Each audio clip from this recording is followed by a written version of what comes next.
Hey, Eastern Oregon, welcome to AM on EOAlive on this, the last day of August 21. We're in the world of the summer It's going. gone. It's I gone. know.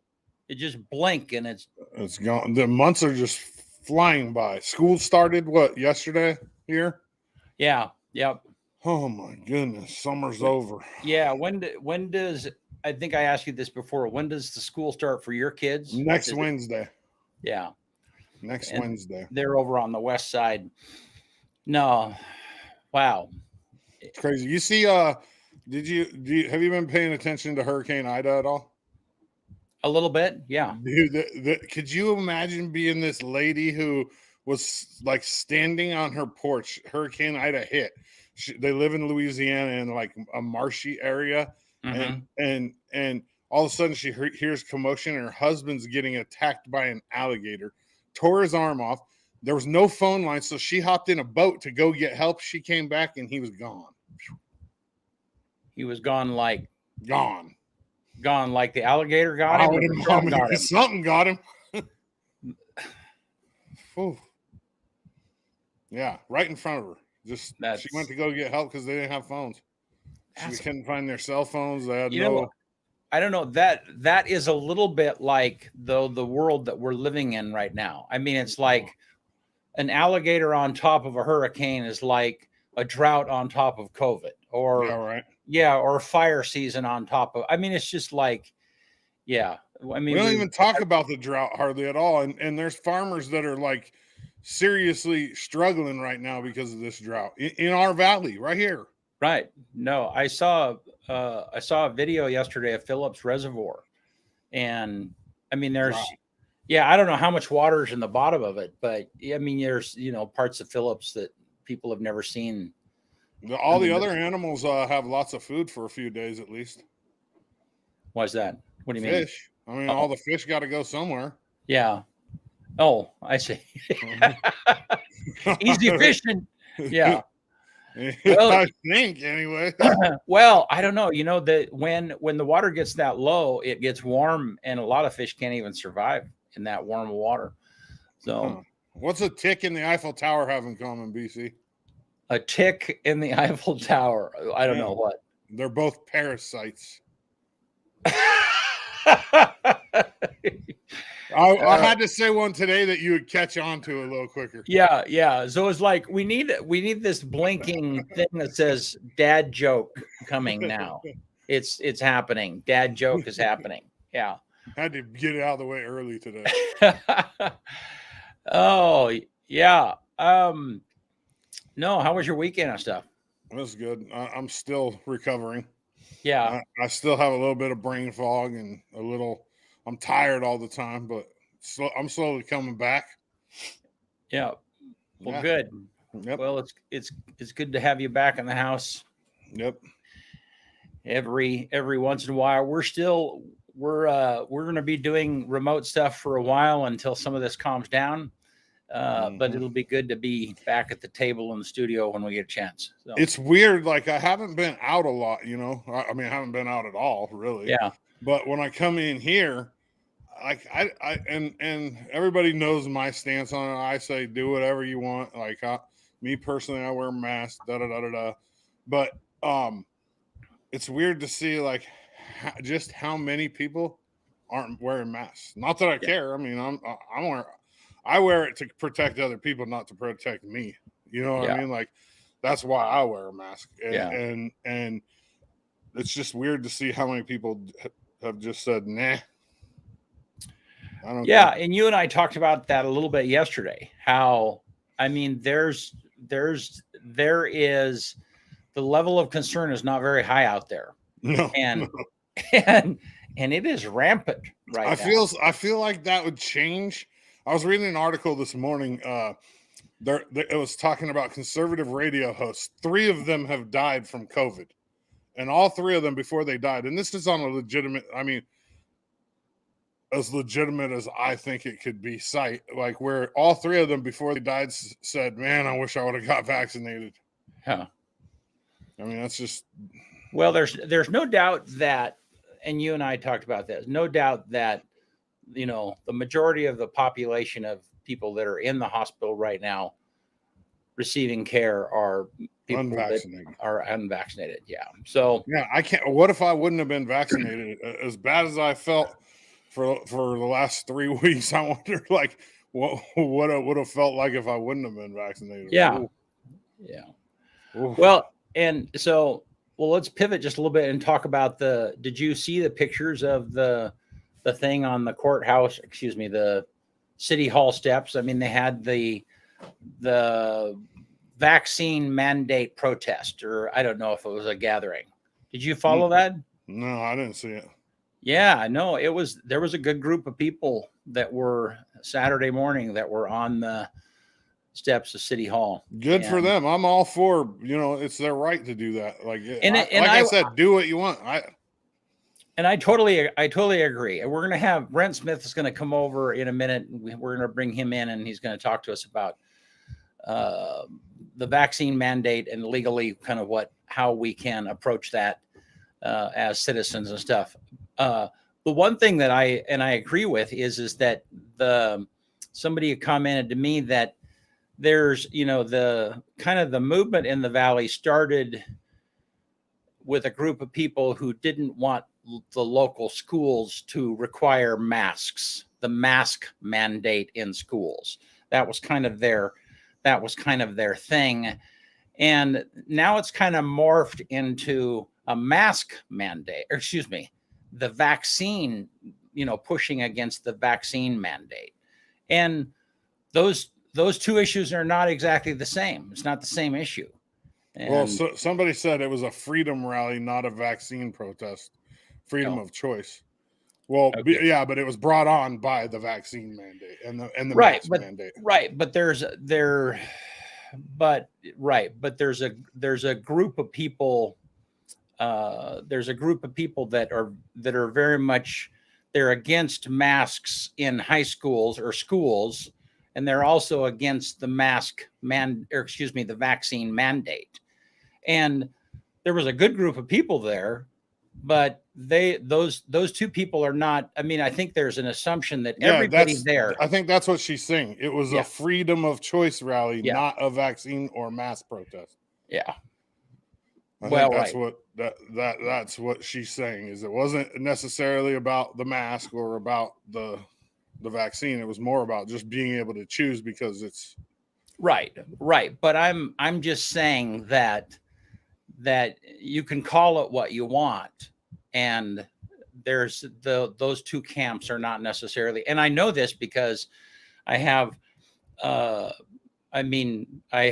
daughter is a nurse, and she probably would come down in the camp of saying, it's reasonable that people wear masks when they're sick because she works in ICU all the time. I mean, it's a part of her professional life, but on the vaccine side, it's but different. she's not necessarily, she's not happy that everybody is being forced to get vaccines, and so they're just two different issues. So my thing with the masks in school is, if you don't like it and they say you got to wear a mask at school, find an alternative. It's that simple. Or comply. But one or the other. I mean, it's I don't know what else you can do. I mean, if my kids don't have any problems with wearing masks, they're all healthy. I mean, they're all thriving teenagers. And they have no problem wearing a mask at school. They've never complained. I mean, my son said that it's dumb, but he's never said, Dad, I don't feel, I'm not comfortable wearing a So me personally, I'm like, well, if they were so adamant about not wearing a mask, my kids, then we would find an alternative for them. Yeah. I mean, it's that simple. Yeah. Well, hey. Wow. It's pretty out there. It is absolutely gorgeous. Oh, man, what a day. Probably a good day for golf if I felt better. And look at this. I mean, look at the temperatures here. It's going to be. That's San Diego weather right there. Bam. Yeah. Ooh, I love it. It's like almost like the San Diego coast weather. Yep, that is beautiful. And it was funny this morning. It was just cool. I mean, I almost put on a jacket on the way out. And then here's tomorrow. Kind of the same thing. I haven't said anything about it in a long time, but that's Gabe putting on his best weatherman pose right there. That's swagged out. He just says, "What's up? That's my weather." Bam. That's my weather.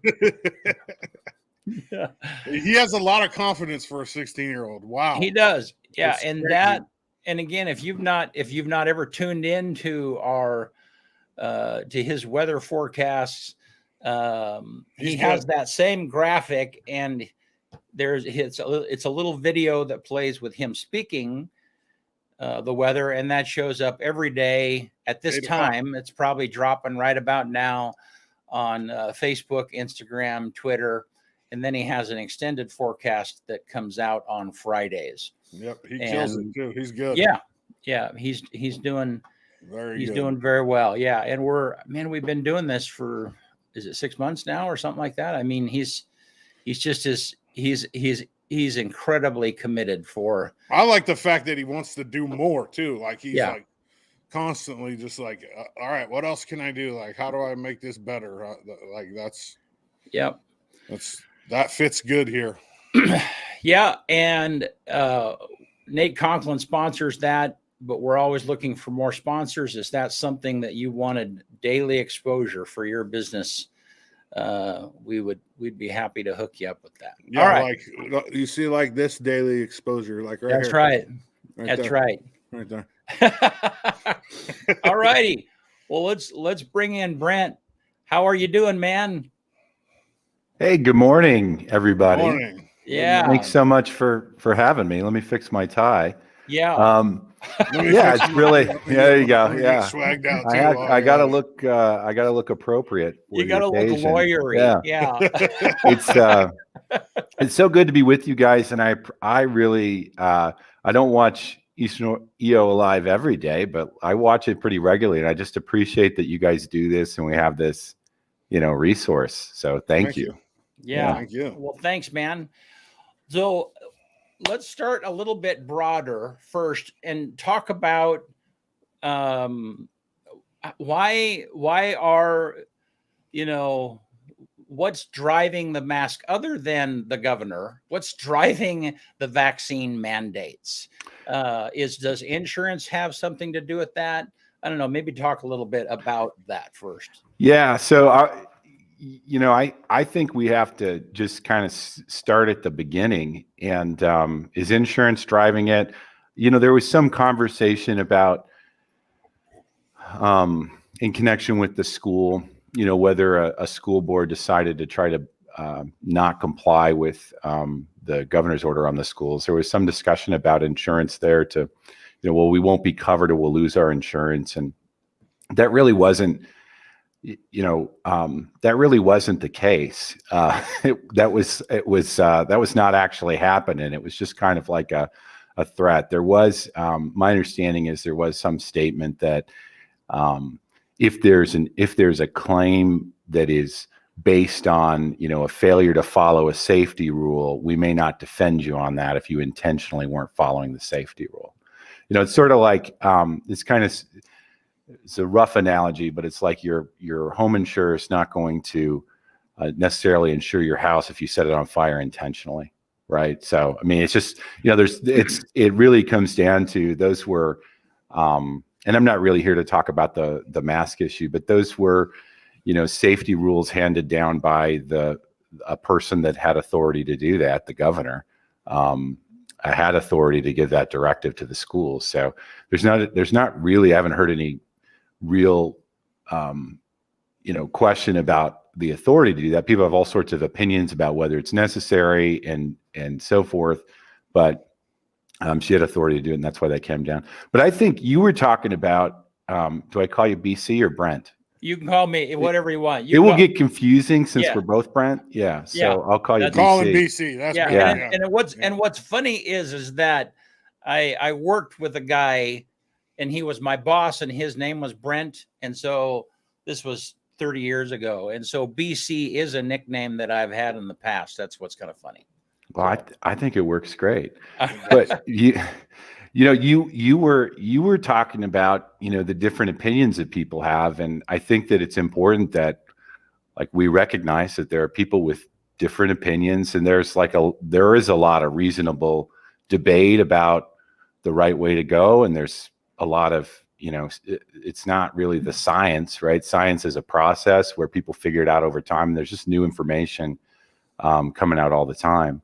But I think it's important to remember this, that there's people that are, you have people that are super concerned about, they don't want to get COVID. They're really afraid of it. There's other people that are like, it's the flu.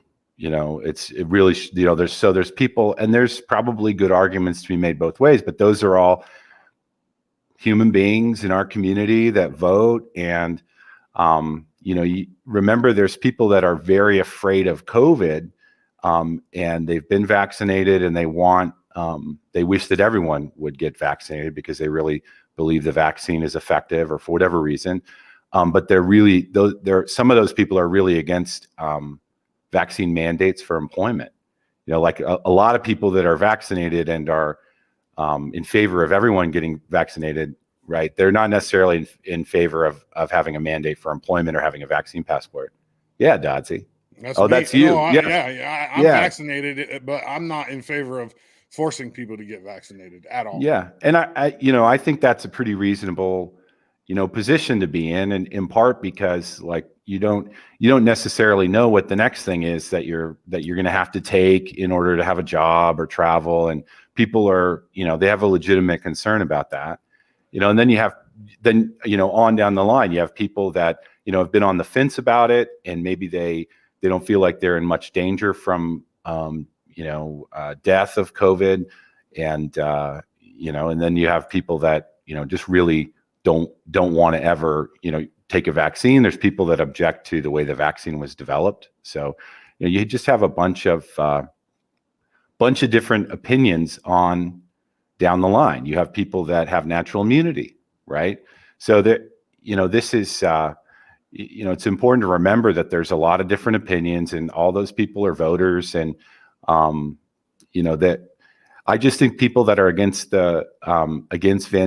vaccine mandates probably need to make sure they're approaching it in a way that's respectful to people that are in Dodsey's position, because we're not necessarily having a debate about whether the vaccine works or how deadly the disease is. Publicly right now, there's a conversation about whether you should be forced to receive a vaccine in order to keep your job or go to college. That's kind of, and the devil's in the details, because everybody's an individual. They're in a different situation. And so it's going to be interesting to see how it all plays out, but it's mainly a political problem. I'm working on the legal side of it for individual people, and I'm happy to answer questions and tell you all about that. Well, why don't you tell us what people's options are? Because that certainly there is a group of people out there that feel like they're being backed into a corner, and I'm going to have to quit my job, or I'm going to lose my job because I'm not willing to comply. And I think what are their options? That's really what I think you can breathe information into. Yeah. So, it's a hard question to answer, BC. It's loaded. So it's the reason why it's hard to answer is that it's really difficult. Like every person is in an individual situation.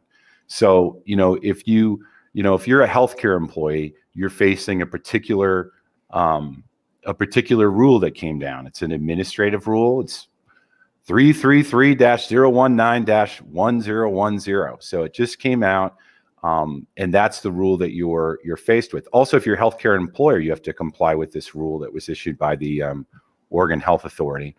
But so healthcare workers are dealing with the same policy, but you have some healthcare workers that are,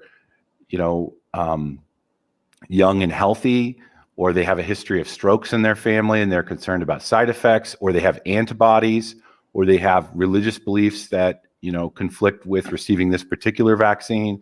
And so each of those people are in a different situation. I can tell you generally how the most people that are concerned right now with the vaccine mandate are teachers, healthcare workers, and executive branch employees of the state of Oregon.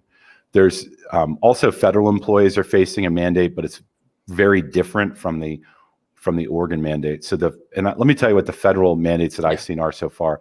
And these are the issues that have made it through some of the courts, because the federal mandate is pretty similar to the some of the university mandates that have already kind of been, starting to be litigated. So in the federal mandates that I've seen, the person has to submit an attestation form. So they're having to sign whether they're vaccinated or not vaccinated. And if they don't turn it in, their employer assumes that they're not vaccinated. And I believe this applies, and it might be slightly different between division, but this is like Forest Service employees, BLM. If they don't, if they're not vaccinated, they just have to wear a mask, and there's travel restrictions, and there's some restrictions that might apply to them. So for the healthcare workers and the state employees and the teachers, it's their deadline, I think, is October 18th right now. And if they don't receive an exemption from vaccination, and if they're not vaccinated, they are no longer able to, there's basically a threat of employment termination. We don't really know how that'll play out, but that's the situation that healthcare workers, teachers, and state executive branch employees are in. So the exemptions that are available are basically rooted in two federal laws, and there's state law equivalents. But the federal laws that they're looking at are the Civil Rights Act of 1964, which prohibits discrimination against somebody in employment based on their sincerely held religious belief, practice, or observance. And then the other avenue where people might request exemptions is under the Americans with Disabilities Act, which allows for, if you have a substantial impairment to an ability to do like daily functions, or you have a medical issue, your employer has to make a reasonable accommodation for you. And in both the ADA and the Civil Rights Act religious exemption issue, there's the employer gets to decide whether giving this accommodation would present an undue hardship on the employer. So it's like a balancing act. But that's, right now the options for the other option is that there is a civil rights issue at play here. People have a liberty interest in being free from the government, interfering with their body. And later on, maybe we can talk a little bit about that. So there might be some civil rights lawsuits that happen out of this, but primarily right now, the issue is people that don't want the vaccine and they're facing a mandate need to figure out why they don't want it. They need to learn why they don't want it, not why the radio host or this, person writing online is like, no, why don't you want it? They need to figure that out, learn how to articulate that, and then they need to look at, whether a religious exemption might apply to them or a medical exemption, and then apply for that and see what their employer does. Brent, I have a question about that. So how do you distinguish whether or not somebody's BSing about religion? Like, what if I told you that I have a religious belief that makes it where I can't get a vaccine? How do you kind of navigate that as an attorney, and how does the government navigate it? Yeah, so that's an interesting issue, right? I mean, that's an interesting question, Dodzy. So in New York State yesterday, New York State had allowed religious exemptions for their healthcare workers, but then they just decided they weren't going to allow it anymore.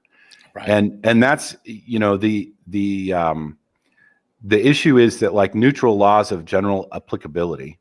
Okay, so neutral laws of general applicability usually don't impact any sort of religious rights, and these policies haven't really treated it like a First Amendment issue. The First Amendment of the United States Constitution protects religious exercise. The policies have treated it as if we need to make sure we're in compliance with the Civil Rights Act that prohibits discrimination in employment. Just to be clear, like, there's still constitutional issues potentially, but they've treated it as a civil rights issue. And we don't know how, I don't think that the government knows how courts will evaluate. If you're a nurse in New York State and they removed religious exemptions and you had these religious beliefs, there are many people, I've heard that are very troubled by the way that some of the tools that are used in vaccine development, apparently, and I haven't researched this, but, what I'm hearing is like they're very troubled with the use of aborted fetal tissue cells in vaccine development, and they don't want to have any part of it. And I mean, it sounds to me like a sincerely held religious belief, but that's, I don't know how a court will rule on that. I don't think that New York knows, but they've eliminated that in New York. The guidance that I'm generally sort of seeing as people talk about this, employers and like lawyers writing about it online and things, is unless the employer knows that has reason to believe that the employee's just full of it, is not being honest, they're really not supposed to get into it with the employee about whether it's a sincerely held religious belief. And that gets you in muddy water, I would imagine. Yeah. Well, I mean, it could, it could. And I'm just, in general, I'm just encouraging employees to be honest with their employers and respectful, when they have an objection. And some of these situations, there's going to be people that get denied, and, they might come to me and I'll look at it and be like, well, I mean, looks like you didn't really qualify, so that's why they denied you. Or I might look at it and say, that was really unreasonable. I think your employer did violate your rights under the Civil Rights Act. Let's tell this story to a court and see what a court says. And so, like, that's generally how it'll proceed. But I'm really encouraging, employees to know that, they ought to be honest and reasonable with their employer. It doesn't mean that they shouldn't seek an exemption, but be honest, because that's just going to help in the event, the employer's unreasonable with them, But I tend to think, by the way, that most of the people that ask for, oh, my chair just broke. Uh-oh. That happens about once a day. I think I need a new chair. But, I tend to think that most of the people that ask for, that thoughtfully request a religious exemption, that are honest about it, I think the employer will probably grant that. And it probably won't go anywhere other than that. And we don't know whether there's going to be mandates in the future, right? Like, pandemics tend to go in waves. There's a lot of natural immunity. There's a lot of evidence that the people with, that got COVID, we don't know about the long-term effects necessarily of having a COVID infection, but the evidence that is coming out tends to, and our common sense based on prior diseases like flu, tends to show that, those people have pretty robust natural immunity, right, going forward. But yeah. So then at this point, you see the decision of whether an exemption is going to be accepted or not is going to be at the employer level. Yeah, Okay. Absolutely. Like, it's different for the way that and remember that, so if you're an executive branch employee, there's a supervisor, or your employer is going to tell you where to send your form. And executive branch employees, they have Department of Administrative Services, DAS, that is basically like HR for the executive branch, and they've already come out with forms and things. And if they don't want the vaccine, they need to look at whether they feel like they qualify for an exemption. And if they feel like they do, they need to articulate why and submit that. Yeah. And I think that, so let's go back to New York for a minute. So then, because I think this speaks to some of the fear that's out there, because the governor changed her mind, or I don't know, whatever, so a month ago it was, you're going to have vaccine mandate or you could test. And then they took the testing away. And so then, so then there is a legitimate fear. If New York did that, and we've watched that across the nation over and over again, over the last year and a half, where, one at a time, states, we're going to take this exemption away, or we changed our mind, or we're going to do this, and then other states follow.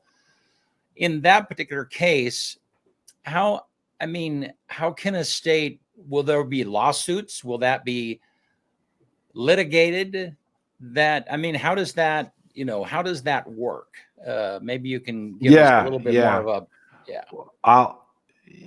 and I guess the follow-up is that, can you foresee that happening here? Yeah. So I want to preface this with, like, there's a lot of mistrust of government in general at all times, right? Yeah. I mean, there's a lot of people that don't take things at face value. They think that money's involved. They think there's some other agenda. And I don't, I encourage such discussions and participate in them some of the time. It's an enjoyable, but we're not really going to know, we may not ever know exactly what motivated certain policies. But what I will tell you about that is, you said the governor changed her mind. It's like the governor issued an executive order. It's 21-29. The health authority issued, and I can't remember, the Department of Education, perhaps, I can't remember which department it was, but they issued rules, and they state right in there why they're enacting this policy. So the governor changed her mind, sure, but those are the people that are elected to be to lead the state, right? And the people appointed to figure out the health rules, and they explain why we're facing this challenge. It's a little differently. We're saying that the right thing to do is mandate, with some exceptions, people in these particular jobs to receive the vaccine. So they're explaining it that way. And for the most part, when these policies end up in a court's going to take what the government's saying at face value. Initially, it's going to say, like, well, yeah, this is the person elected to do this. Like when you try a criminal case, the court doesn't go into it assuming that the cop is lying, right? When you try a criminal case, like, his job is to collect information and tell the truth to the court. So it's like the court is going to, like, look at what they did and be willing to evaluate it. But there are reasons why the governor and some of the other officials have issued these policies, and I encourage people to read them and read their reasons in good faith and see whether you agree and see what you think is missing from the analysis. I mean, what has happened over the last month is that there's a lot of information that is coming out of countries that are highly vaccinated, which tend to show that the vaccines may be less effective than initially, as they were initially promoted. I think the evidence tends to show that they work for a period of time pretty well. And you both know there's lots of different information about side effects. We've all kind of encountered that, the VAERS database and anecdotal stories and so forth. But you can read why the government says she's doing what she's doing, and this is primarily a political problem. Like, if you really disagree with, and that's why you elect a governor, right, is to make decisions in cases of emergency. So we don't know that there'll be enough of a reason for a mandate 3 months from now or 6 months from now, right? We know what it is now, and you can read what the governor's reasons were.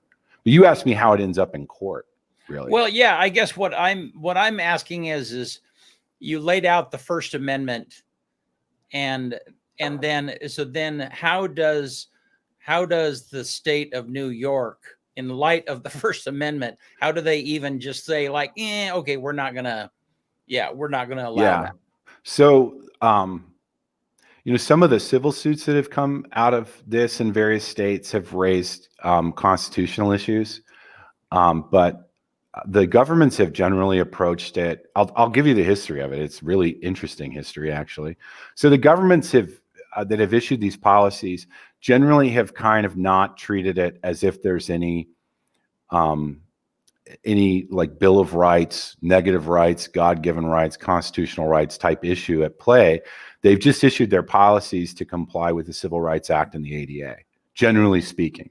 And if you look at what New York did, the ADA, apparently there's like 450,000 nurses or healthcare workers in New York that applied for and received a religious exemption. And the authorities in New York said, we're not going to allow religious exemptions anymore. The ADA and the Civil Rights Act allow for, you can't discriminate against somebody based on their religion unless it would present this undue burden. Their accommodation that they wanted would be an undue burden. Like, what if my religion was, I need to take 8 weeks off every year and, travel the world, and I can't work during that time? It's like it's not going to be discrimination to say, hey, your religious belief presents an undue burden on me.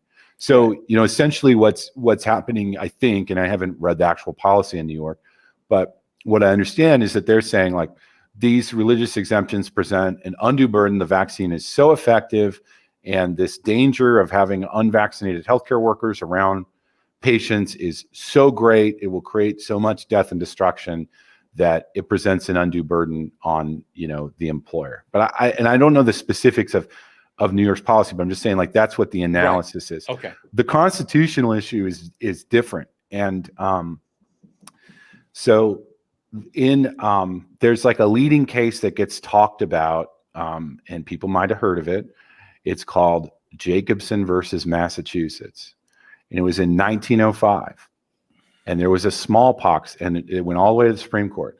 There was a smallpox epidemic in Boston, Massachusetts. And the smallpox was so bad that if you got sick with it, you died about 30% of the time. So that was the risk. And in Massachusetts, they enacted a mandatory vaccination for everyone. And if you didn't get the vaccine, you had to pay a $5 fine, which is the equivalent of $140 today. Mr. Jacobson didn't want to get vaccinated and didn't want to pay the fine. It went all the way to the Supreme Court. So the Supreme Court reviewed that. And it's not like there's in the Constitution a statement of, you have a right to refuse medical treatment no matter what, right?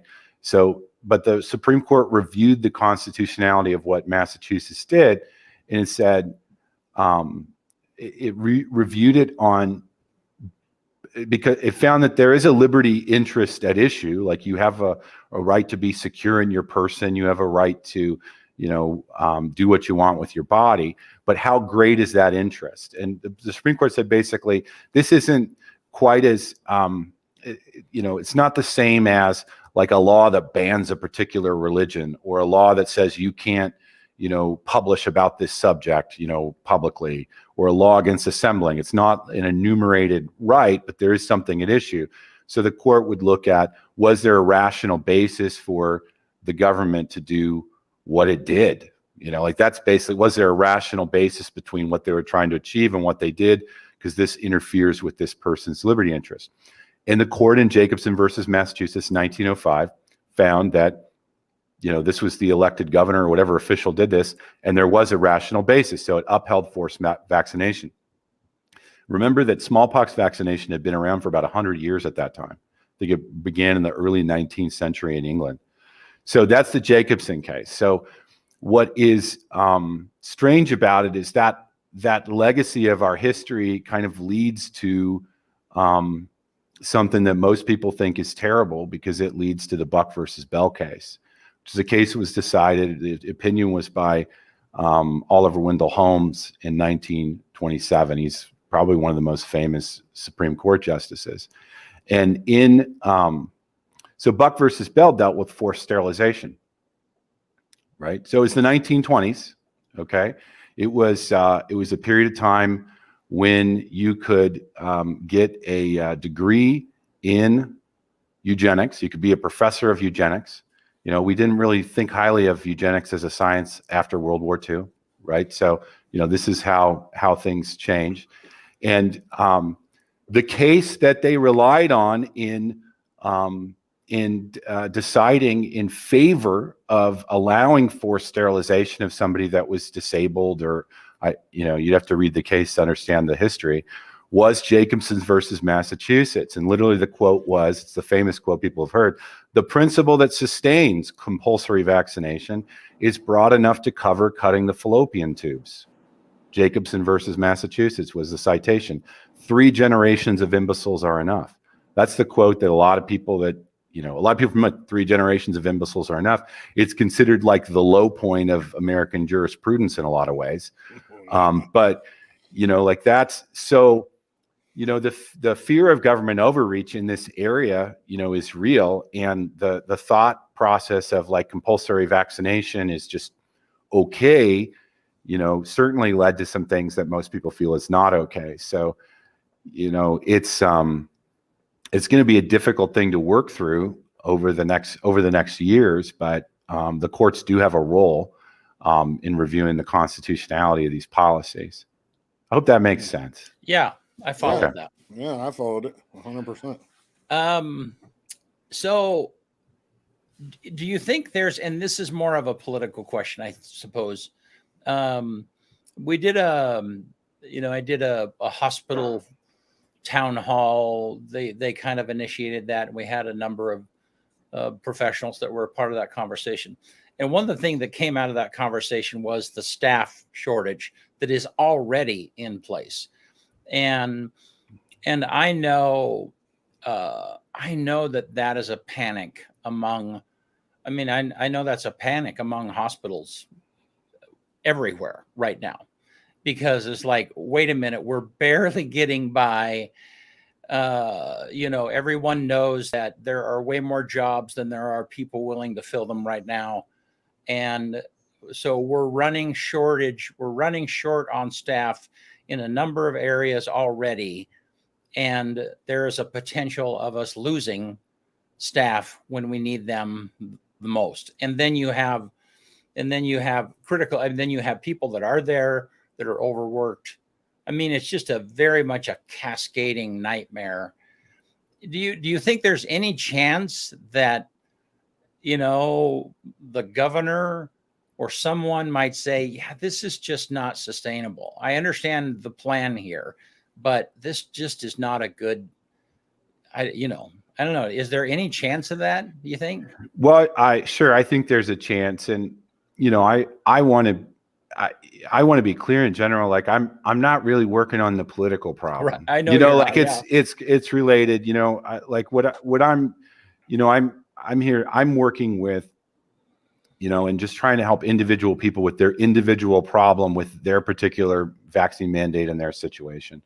But to comment on that, sure, there's certainly been people advocating for, essentially civil disobedience in connection with these issues. Everybody has to make that decision on their own, whether they're just going to refuse to comply. I'm not advocating for people to refuse to comply. I think there's a way to work through this that where people that are, don't want to be vaccinated and they have a legitimate reason can be heard. But I don't know. I certainly feel for people that are stressed in their work. I'll talk about it politically. I'm generally, I'm not a doctor. I'm not familiar with how that profession is regulated. I tend to be disappointed at how bureaucratic it seems to have become. And I'm hopeful that there'll be some leadership. Because from my perspective, it's almost as if bean counters in the insurance industry took over the medical profession. And I'm not even saying that's true, but from the outside looking in, when I interface with it, it kind of seems that way. And, they've got to work through that problem so that they can provide good care for patients. And I think that the people, in our community are trying to do that. But, as it relates to our community, my understanding is that, either nearly half or about half of the nursing staff is not vaccinated and doesn't want to get vaccinated. I don't know how many of them will end up receiving a vaccine or obtain an exemption. I don't know, but that's a real problem and a real fear. The same thing is happening in the schools too. Right. Yeah. So it's that's we are supposed to be free people, and you govern with the consent of the governed. And, I'm just hopeful that people can kind of work through this one step at a time and do it in a peaceful, open way where we come to at least enough of a consensus where, things don't fall apart. Yeah, right. Yeah. Brent, first, let me give you some props. When BC showed you the full screen mode, I noticed that the desk behind you was a mess, and I'm kind of evil, so I didn't say anything, and you caught it and you fixed it. So props on being observational. And then secondly, let me pose you with a hypothetical question. Say I'm Doddsy, I work, for the state somewhere. I'm not vaccinated. When do I come to you? Like what would yeah. So what I've been doing is that I did a webinar last night with about 200 people, just to give general information, kind of the same stuff I went over with you all about, the situation, because it's confusing and a lot of the policies are written in kind of legal language that people have questions about. You can come to me whenever, but because of the number of people that need information, I'm basically doing a webinar every 10 days to 2 weeks for the next month or so. And I'm also doing, I set up a booking system, like where you can go to a web page and you can book like a 30-minute free consultation, and I'll just talk to you about your issue.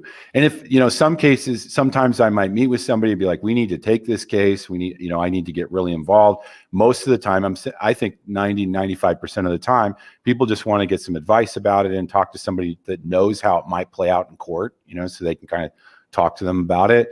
And then they're going to figure it out on their own. So if people want information, they can send an email to office, OFFICE, at Baumsmith, BAUMSMITH.com.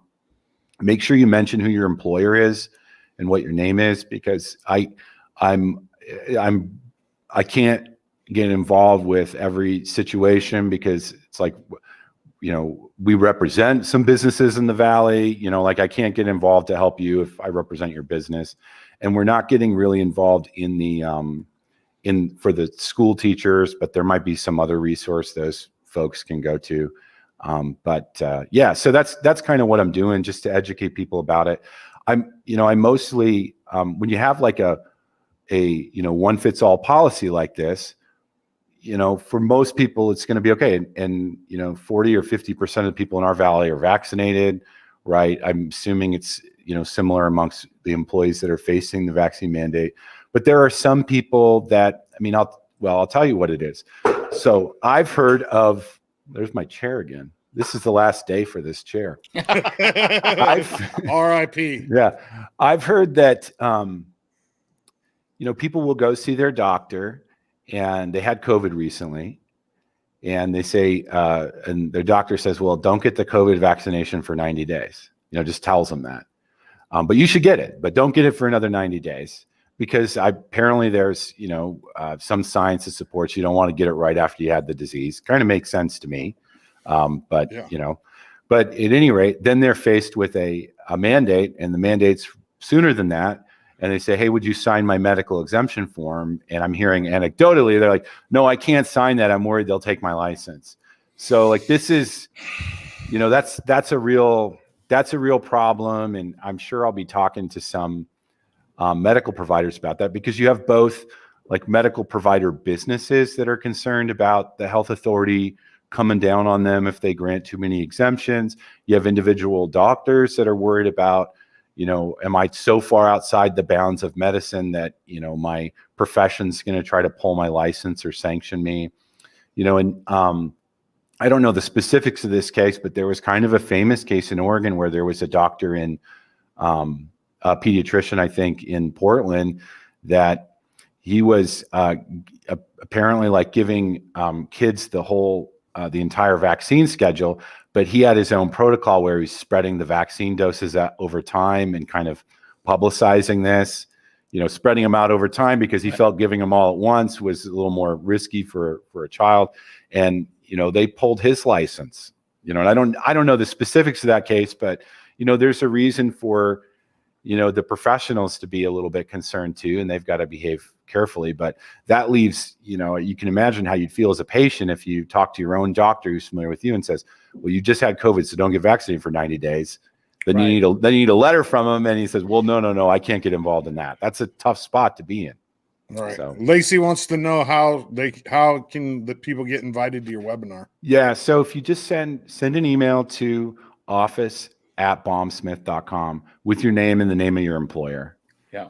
And if there for some reason there's like a conflict and I can't really get involved, I'll just let you know and give you a number you can call to find somebody to hopefully give you legal advice about this issue. Nice. So a downer question, because this is what people are asking out there, is I know, and that is so what happens if Kate Brown decides to do what New York did? So it's like there's a whole bunch of people that file for the exemption. It's like, just kidding. And they yank that. Because I don't know. That would be a real fear. Yeah. So, this is why this is primarily a political problem. So I can, and by political problem means the leadership. Yeah. Okay. So, if right. you're unhappy with it, you need to ask for different leadership. Right. But, I think, I'm advising people, and I'll go over with them the specific, exemption processes that the state's looking at, which is the Americans with Disability Act or medical issues, and then the religious exemption. It's possible that in this state, and perhaps even likely, that if, the pandemic gets worse or there's some other, reason, that at some point the state will say, well, this is, in the employment context, this is an undue hardship, for the employer to have people that are unvaccinated for religious reasons. Like that could happen. There might be a civil rights claim that person may want to pursue in court, to ask a court to review whether it's, this policy is constitutional as it applies to them. And I can certainly talk to people about it. In general, the courts are starting to deal with this. I'd encourage everybody. There's a case out of Indiana. It's called Klassen versus University of Indiana. There's a 40-page district court opinion, and it gives you a pretty good idea about how the courts will deal with this.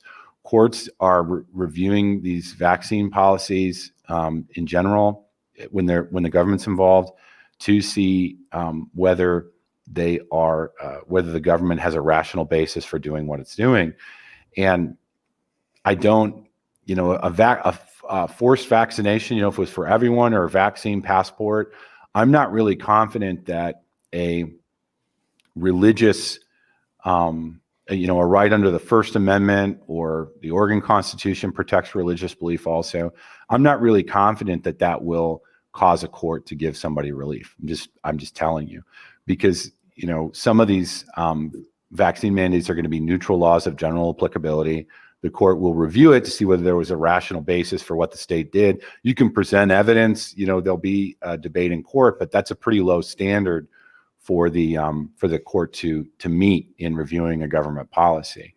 It's just, and remember that like the courts don't get involved in making policy. That's not what their role is. Their role is to make sure to interpret the laws given by the legislature, to review a situation where it's confusing or unclear, and the courts do have a role in making sure that giving people relief when the government violates their constitutional rights. So I don't know how that'll develop, but it's a real concern. And if people have a legitimate medical reason why they don't want to be vaccinated, one of the things that's come out in the forums in our community is, they want you to have a doctor sign off on your medical reason. And on some of the forms, they want you to indicate whether it's temporary or permanent. I don't know that if you didn't have your doctor sign off, but you have a real medical concern and later you're fired, that still might be a violation of the Americans with Disabilities Act. There's no, you got to have a doctor's signature in the Americans with Disabilities Act. So especially when we have these situations where people are anecdotally hearing from their doctor, giving them kind of measured advice about how this vaccine might relate to them. By the way, like in the situation of patient and doctor. So this is not a debate about efficacy of vaccines. It's just like the doctor who is is following the science and, seeing what happens with his own patients is saying, well, you've got this heart condition.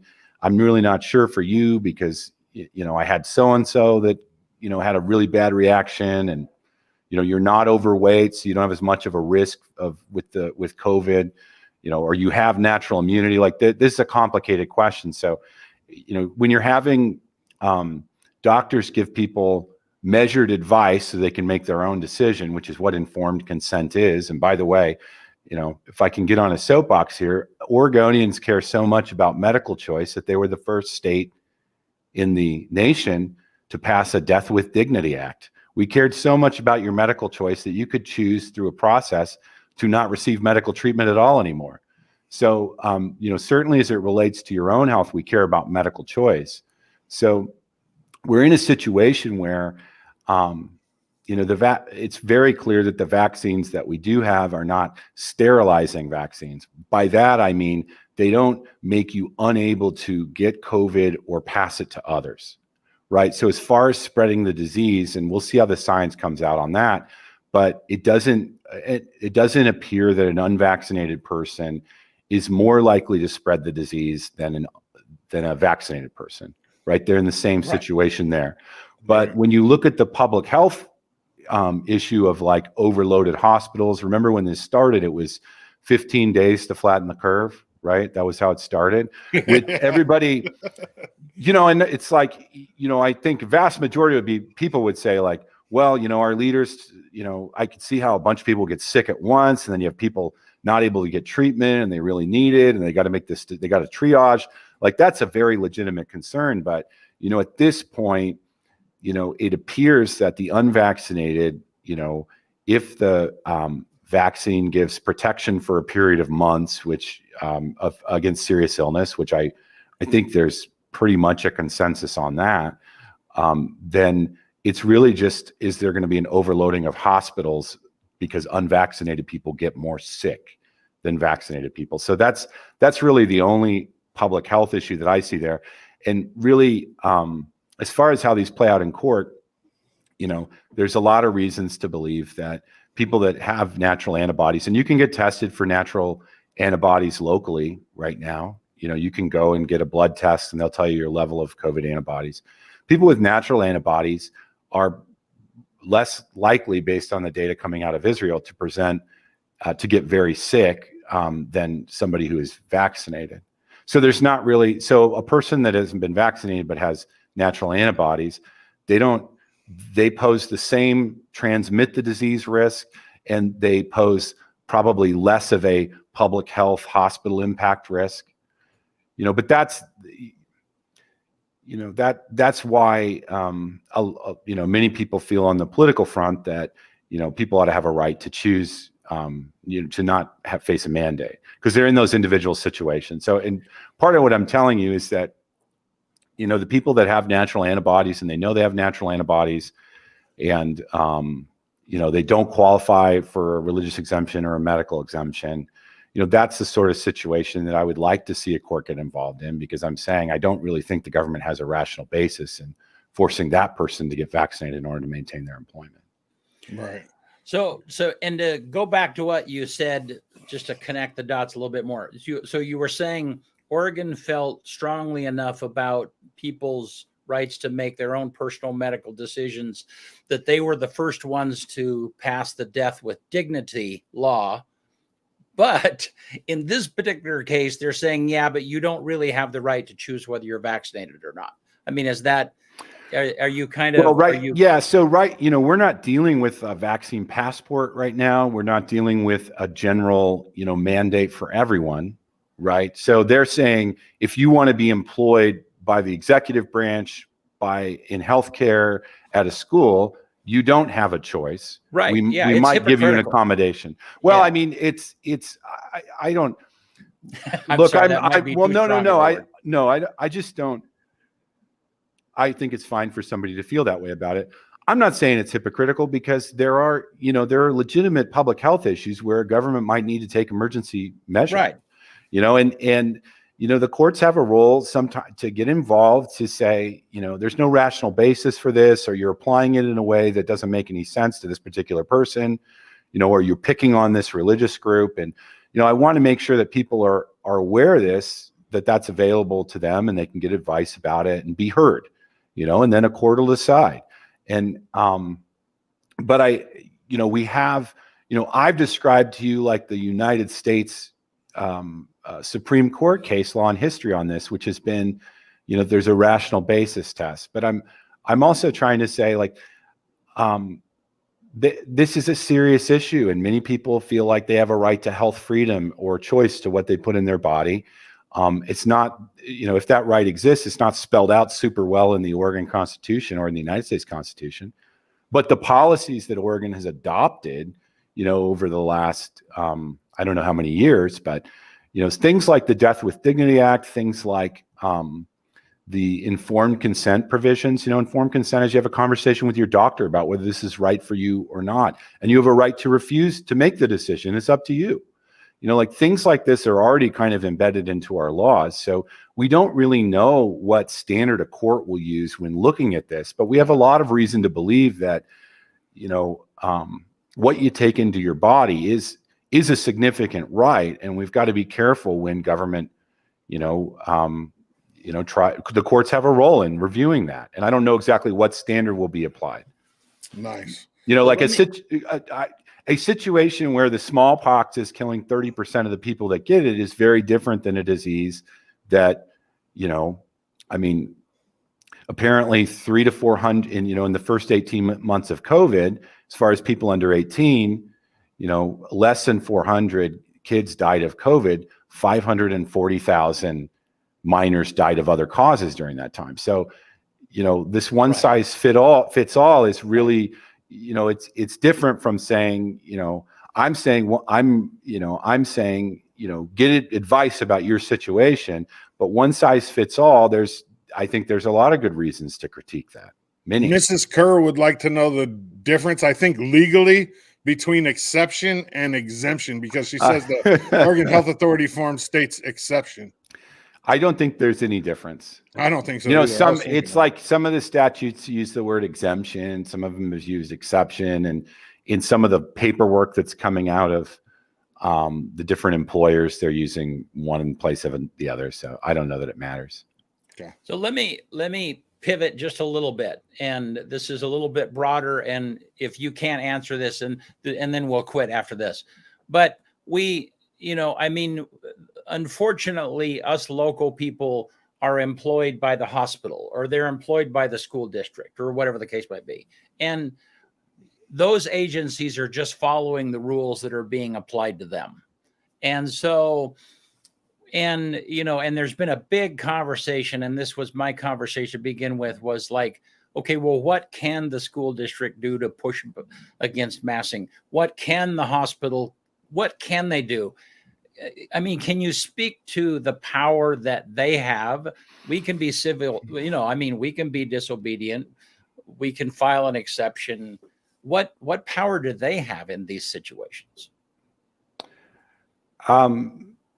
So, wow, that's a really good question, BC. It's a really good question. I think everybody's asking that question. Yeah. So, people are going to have to make their own choice about what they do in response to this, right? And obviously, there was a rally downtown, and there's going to be more things that happen. There's going to be people that choose just to refuse to comply. I'm not really involved in that or advocating for that. Like, it's very clear that the governor has certain powers in an emergency. It's very clear that the health authority has the ability to impose, the rule. They have the ability to do it. It doesn't mean that it's necessarily constitutional in the way it's applied. My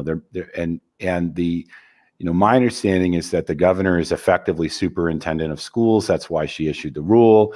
The mask issue with the schools, the way it was done by the governor's office really placed some significant potential punishment on school districts if they didn't comply. And so then you have school board members and superintendents dealing with that. Well, what if we don't do this, even though, we're receiving pushback, this is what might happen to the school district. And they're all working through that and, making the best decision they can in the moment. And of course, a lot of these orders will change over time. Another point on that is that the health authority, as it relates to medical providers, so the way they've written their rule, and this might change in the future, but it's the decision on exemptions is made at the employer level, and the employer keeps records of their own compliance with the policy, with this new rule about a mandatory vaccination in healthcare. And it says if the employer doesn't, comply with the rule and doesn't have proof of their compliance with, either having exemptions or making sure, or have proof of vaccination from employees, then OHA can fine them $500 a day, right? And there's been all sorts of pushbacks within the apparatus of government itself when some of these fines and punishments have come down on breaking COVID rules in general. And I'll just give you one example. That when the Oregon Liquor Control Commission, they have a public board meeting. When the initial COVID restrictions came out in April of 2020, I'm pretty sure there might be a bar in the far north of Wallowa County that was open the entire pandemic, at the end of the earth. I'm pretty confident it never closed. No way. Right. Yeah. So, but the Liquor Commission, there were these hour restrictions and so forth. And it was confusing, by the way. Like sometimes there'd be an announcement, but there wasn't an actual rule yet about limited hours. So It was a mess for these businesses to deal with. Well, the Liquor Commission, basically told their enforcement arm, like, go write citations and ticket people. But when they do that, and then they came back before the Liquor Commission, I listened to the meeting. The Liquor Commissioners basically said, we don't want you to impose all this punishment on these people. We think this is too harsh. So we don't know how there's limits to what, there's enforcement limits. It's like, even if a medical provider, if OHA, tries to do something to them because they don't feel like they really conform to the policy, that business will have a right to be heard in a court at some point. Like there's a process before the government can take your money. It's called due process, notice and opportunity to be heard. It's like you can explain why you did it and so forth. And I don't think, I think that enforcement is going to be really, I don't know how much there's going to be. And I think that, like, just with everything, sometimes you might, drive 60 or 74 miles an hour down the freeway. Usually good faith, substantial compliance with the law is enough for the authorities. And I'm certainly recommending that people follow the law, but we don't know what enforcement will be like. And people have to make that analysis on their own about whether they want to comply or take a stand and so forth. That's up to them. I don't know a cop that'll pull you over for going 74 in a 70. Not if you're driving an F-150. They won't. Now, if you're going 100 in a yellow Hummer with smoke coming out the windows, you're probably going to get pulled over. Yeah. That's a reference to Rasheed Wallace and Damon Stoudemire, by the way. Well, Brent, thank you so much for coming on. Just really good information. And again, where's that? Did we take that banner down? Where's that? If they have questions, there it is. Yeah. So it was a comment. Yeah. It's office@bombsmith.com. Just send an email with your employer's name and your contact information. And I'll do another webinar or a live event. I'll send you an email about it over the next 2 weeks or so. And then if you do that, you'll also get a link to where you can book like a 30-minute consult. I can't meet with you if there's a conflict of interest or, but most people I can meet with. And again, like most people, it's just a free consultation. I want to make sure that people have some advice, that they say, well, what does this mean? My employer gave me this. They just have some advice. I think for most people, they need to make their own decision about whether they qualify for an exemption, learn how to articulate why they don't want the COVID vaccine. And if they qualify for an exemption, I'm happy to just give them some advice about that process. And most of these things are not going to end up in court. It's just, there's a lot of anxiety. And as people deal with their employer on this, like, please be respectful, please be honest. If it ends up you're really being harmed by this government policy, like, you're going to wish that you were honest, that you were respectful to your employer, and that you engaged in good faith with the law. And please remember, on the public The public debate and the political discussion, if you're quote unquote anti-vax, or, you're really unhappy with this, this particular issue, please remember there are many people that received the COVID vaccine, wish other people would do it, but are not okay with a vaccine mandate. And remember, those people are your allies, and don't alienate them. And let's continue to have a dialogue and discussion and work through this as a community. Yeah, That's be awesome. present in conversations. Yeah, everybody's opinion is valid Yeah. to them. So be present with Yeah. each other, and Yeah. that's a huge thing. Yeah. Yeah. Well, great conversation, Brent, and thanks so much. And maybe we'll have you Awesome. back again to catch us up on what's going on. So Yeah, we we can come back and talk about cow cases and hunting cases, and because that's more kind of the law that you do, isn't it's it? mostly I'm actually the guy that gets called when the cows keel over from eating poisoned hay, or the cow gets onto the freeway, or the cows graze too much, or the ranchers are fighting about the road. I go all over Eastern Oregon and do civil litigation. That's really primarily what I do, but I do a little bit of civil rights too, so I'm trying to do what I can here. Cool. Appreciate you. Yeah. All right. Well, thanks a bunch. Really. Thanks, guys. All right. All right. Let me get my stuff done so we can get out of here. On this day in 1422, Henry VI became the King of England at the age of 9 months old. Could you imagine being the king of a country at 9 months old, BC? Wow. That'd be crazy. 1920, on this day, Detroit radio station 8MK, which is now WWJ, is the first to ever broadcast a news program on the air. 1920 on this day, August 31st. Wow. 1987, on this day, Michael Jackson's Bad video premiered on CBS, which is crazy, on a national, not MTV, CBS. 1990, on this day, baseball outfielders Ken Griffey and Ken Griffey Jr. became the first father and son to play on the same team. That's crazy. In the same game, and they hit back-to-back singles in the first inning. Really? Bam, Wow. bam, back-to-back. Yeah. 1997, on this day, Princess Diana died in a car crash in a road tunnel in Paris. 2020, on this day, U.S. cases of COVID-19 passed 6 million. 6 million on this day, 1 year ago. Let's see. So I switched the music thing. I went 20 years ago on this day, the number one song in America was Alicia Keys' Fallen. It's a really good song too. She's super talented. And then my positive quote for the day comes from Dolly Parton, and she says, "The way I see it, if you want the rainbow, you got to put up with the rain." And that's that. I mean, ain't that true, right? Yeah, that is. It really is. All righty. Well, hey, thank you guys for joining us. Appreciate it. Yeah. Do you want to say anything about your sports show real quick? Sports show? Oh, yeah. Let's talk about that real fast. Yeah. So sports show is moving to 4 days a week. It'll be Tuesday through Friday. It used to be Monday, Wednesday, Friday.